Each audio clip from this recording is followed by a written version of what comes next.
Make sure to use code shahh in the item shop for any cosmetic purchase. Thank you.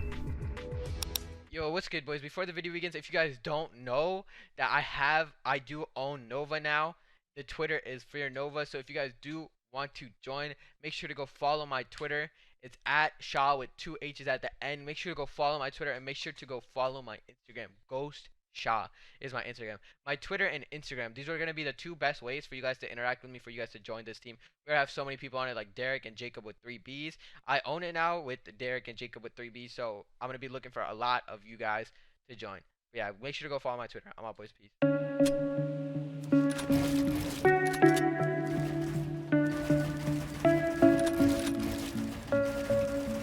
Sonic is building momentum.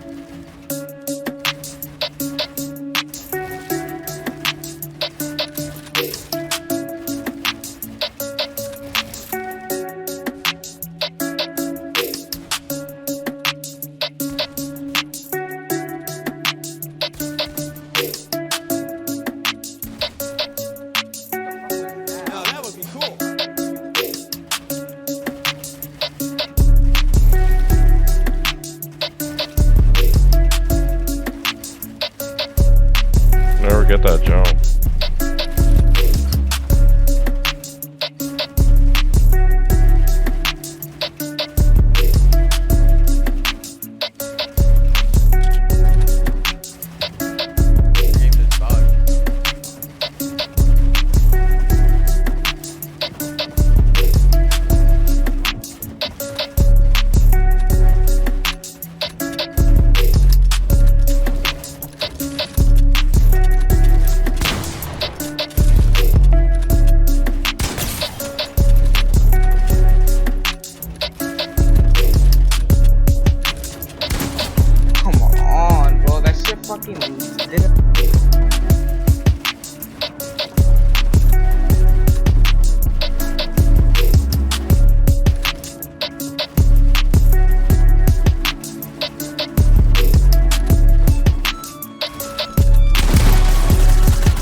What the? Shots like that.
Yo, what's good, boys? It's your boy Shah back with another video. Hopefully you guys did enjoy the little montage in the beginning, but as promised, boys, I was looking around. I was like looking at different YouTubers, different controller players, and what binds they use, and I think I came up with like one, at least not, maybe not the best, but at least like one of the best binds. Now I'm not like 100% sure.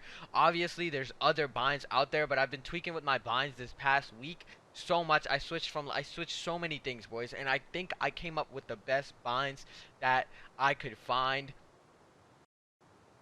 But yeah, like I said, I think I came up with the best binds that I can find, and I'll show you guys them right now. Like I said, there might be some other binds out there that are fire, some other people use. These are just my personal favorite binds, because I've been playing with my binds a lot. Like literally, I've been going from edit mode to switch mode to switch mode to edit bind and everything. And I think I found the best one. Like these binds can work for claw players, or non-claw players, and for people that use a scuff like me. So I'm gonna show you guys the binds right now. So, alright. So for beginners, previous weapon in this, I switch my L2 and R2 and L1 and R1 more, because if you're on a PS4 controller, this you can only do this on a PS4 controller. If you're on a PS4 controller and you switch your L2, R2, L1, and R1, then it helps a lot because it's easier to press the L1 button to aim down and to shoot than the R2 and L2 button, unless you have trigger stops. It's just more comfortable for me. It helps me press the touchpad easier because I do use touchpad to edit. I'll get back. I'll get to the edit button later. But yeah, I've always had these switched since since I started playing Fortnite, since like binds came out. I always had these flipped. Yeah, it's a lot easier for me. Inventory top on the D-pad, it's not that really that deep. Whatever. Place marker, same. It's like it's not that hard to press right on the left on the D-pad to place your marker, so it's not that deep of a bind. You don't have to bind it to anything crazy. Map right on the D-pad, like the same thing. Like all these things could be switched to any of the D-pads. Like you could just use your personal preference for these types of things. But what I do like to do is put my interact button on left stick. This way, because I don't use auto pickup. This way, literally, while I'm sprinting, if I kill somebody while I'm sprinting, I could easily just pick up any gun that I want, and it helps me a lot. I don't know. I'm so used to it. It feels amazing doing it. Like I don't have to move my thing to press square to pick up anything. Even though I still have square binded as interact, I only use L3 to interact. Next, touchpad edit. Touchpad edit, I've been using this forever. Touchpad gang, let me know if you guys are in the comment section below. Let me know where y'all at. Touchpad gang go crazy. But your edit bind, it's all personal preference. You could do whatever you want. Some people could do L3 for edit. Some people do R3 for edit. Whatever you feel best for edit that works for you, I say you just stick with it. Touchpad is one of the easiest buttons to use. You don't have to play claw for it. I'm gonna show you guys a video of me how I press the touchpad right now. So this is how I press the touchpad. My finger goes over L1, and then I just press the top of the touchpad like that. Push your finger over L1. This is why aiming is better with L1, because you could do this. You could like do both of them, and then to aim I do this, and then to edit I do this.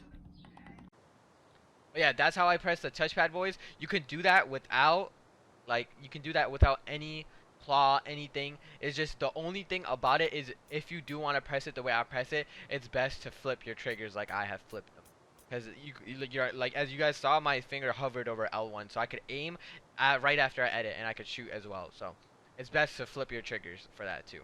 All right. I got through that. Pickaxe, I got through that. Reload, square, like it's just normal, it doesn't matter. Switch mode, circle. This was something that I played around with a lot. I went from R3, I started with L3, then I went to R3, and I originally used circle for switch mode, and that's what I was the most comfortable with. But I went to L3 and R3, and both of them didn't feel as good. R3, I will say, if you guys are either using L3 or R3, I will say R3 is a lot better. Like, switch your R3 to switch mode, and then your L3 to interact, because R3 feels a lot better if you're right-handed, because if you're right-handed, you could press R3 easier, and it's easier to take walls. But what I did find out was circle is the easiest for me to take walls, and you don't have to play claw. Well, I mean, it's kind of hard to do it if you don't play claw, but you can still get it done. If you don't play claw, I say use either L3 or R3. R3 probably the best thing to do for switch mode if you don't play claw. But if you play claw and you use paddles, the circle switch mode is the best. Obviously for paddles, you could just press the right paddle and it'll work, and for circle, just press circle and it'll work. And jump X, same thing. If you don't play claw, I recommend you use L3 to jump. Let's say L3 to jump, R3 to switch out your builds, and then X to crouch if you don't play claw, because you don't crouch as much as you jump or you switch your weapons. So I think those are the best binds for non-claw. But if you play claw or use paddles, obviously if you use paddles, your jump is binded to your left paddle most of the time. If you use two paddles like me, because I only use two paddles, and then if you play claw, you just use claw to press X. So that's the combat controls. I'm gonna go on to the building ones right now, boys. So for the build controls, starting off, I flip my triggers just like I flip my triggers for the combat controls. I do flip my triggers for the build controls, because it's the same thing with the touchpad. It helps, and not even just the touchpad. Like pressing stairs with L1, since you use stairs and walls way more than you use roofs and floors, so you want to choose a button that's easier to press. You know what I mean? Like L1 and R1 is so much easier to press than L2 and R2. Like, it's a button, it's not a trigger, so it's gonna be a lot easier to press. And you guys can slide your finger from R1 to R2 to place your floor in your 90s and other stuff, for example. But I've been had my triggers flipped for so long, and to this day I still believe flipping your triggers, at least for a PS4 controller, is way better than like not having them flipped. It's just so much better. Like even in back in the COD days when you guys would aim with L1 and R1, most people would. At least I know most people would flip the triggers and aim with L1 R1. It just feels so much more natural. Now going down to some other stuff, inventories. This stuff doesn't matter for build controls, but these traps, this is probably one of the biggest changes that will literally change your life. So you guys know how keyboard players can pull out their traps super fast, and they could like panic trap. Like you guys see keyboard players pull out their traps in literally like a millisecond, and they could pull it out way faster than we do, which makes it so they could put their traps down faster than us, and they just literally as soon as they want, they just place whatever trap they want. So you can pull out your traps super fast. Place your traps and then pull out your bills to keep the person in your box trapped. Then it makes it way easier, and almost all the time they won't be able to get out your box before you place your traps. So that's that. I think that's all with the binds, boys. That's all with the the normal binds. Edit controls. Oh yeah, edit controls. Circle confirm. Circle confirm. Circle confirm is like the best. Like circle confirm just feels so smooth. Like for me, confirming is my right paddle. So I pull out my builds and I confirm with the same paddle on the right, and it feels amazing. It's just a button you can press so easily, and you can pull out your builds, edit, and confirm super quick with it. That's probably the thing I love the most about it. You can pull out your builds, edit, and confirm super quick with it, which makes it so easy for fights. So easy for you to win fights, and it's not that much of a hassle to confirm your edit. If you play Claw, you can easily circle confirm. If you don't play Claw, I suggest to be honest, I suggest you use either L3 or R3 to confirm as well if you don't play Claw, because it's gonna be hard for you to confirm your edits if you have to move your finger off your thumb and press circle, unless you have unless your fingers are as fast as Jacob with 3Bs. But other than that, like honestly, L3 and R3 is probably like the two favorite buttons for people that don't play Claw or don't use paddles. It's probably like the two favorite buttons. And then last but not least is my dead zone. So dead zone, I used to rock 5-5 dead zone, but I realized I was getting so much drift with 5-5, and it just felt super weird and shaky and awkward. So I switched to 7-7 dead zone. It'll be different for some controllers, but I found that in 7-7 dead zone, it has the smoothness that I want in my movement, in my aim, but it doesn't have the controller drift that you get with a super low dead zone.